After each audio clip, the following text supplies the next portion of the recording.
Искаш ли червилото ти да изглежда перфектно през целия ден? Тайната е в подготовката. Сега ще ти покажа как. Стъпка 1. Ексфолирайте устните си. Това ще премахне всяка сухота и ще направи повърхността на устните ви гладки и хидратирани. Втора стъпка. Нанесете маска за устни, за да ги хидратирате и омекотите. Повярвайте, това прави огромна разлика. Стъпка 3.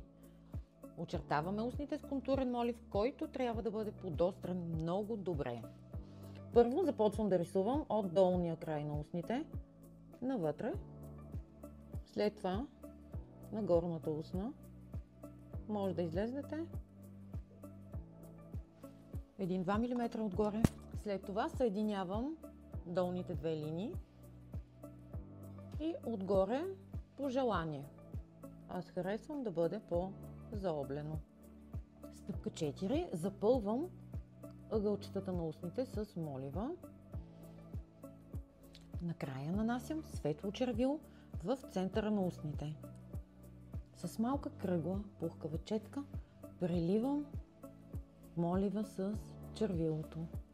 И погледни колко добре се преля моливът с червилото.